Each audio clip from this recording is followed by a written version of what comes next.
చాలా మందికి ఉన్న ఈ ప్రాబ్లమ్‌ని ఉపనిషత్తులు చాలా ఈజీగా ఎక్స్‌ప్లెయిన్ చేశాయి. అవి నీకు తెలియాల్సిన అవసరం ఉంది. చీకటిగా ఉన్న రోడ్డు మీద నడుస్తున్నప్పుడు ఒక పాము కనిపించిందనుకోండి, గుండె ఆగిపోయిన పనవుతుంది.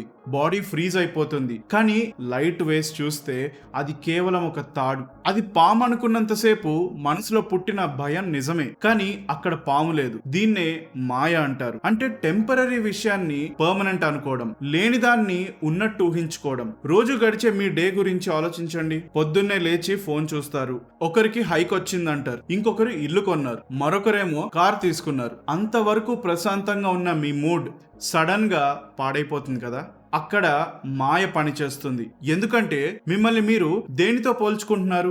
ఒక జాబ్ టైటిల్, ఒక నంబర్, ఎవరో సోషల్ మీడియాలో చూపించే ఒక క్యూరేటెడ్ లైఫ్, వీటన్నిటితోనా? ఇవన్నీ కేవలం ఆ తాడు లాంటివే. కానీ మీరు వాటిని చూసి పామని భయపడుతున్నారు. శంకరాచార్యుల వారి వివేక చూడమణిలో దీనికోసం ఒక ప్రాక్టీస్ ఉంది. అదే వివేకం.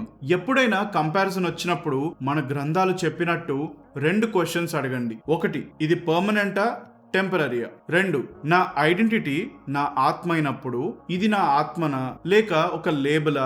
వీటికి పర్ఫెక్ట్ ఆన్సర్స్ తెలియక్కర్లేదు. ఆ క్వశ్చన్ అడగడమే ఒక టార్చ్ వేసి చెక్ చేయడం లాంటిది. మీరు పొరబడుతున్న పాముని మళ్ళీ తాడుగా మార్చేస్తుంది. సింపుల్ గా చెప్పాలంటే నథింగ్ టు వరీ అని మీకు మీరు చెప్పుకున్నట్టు అవుతుంది.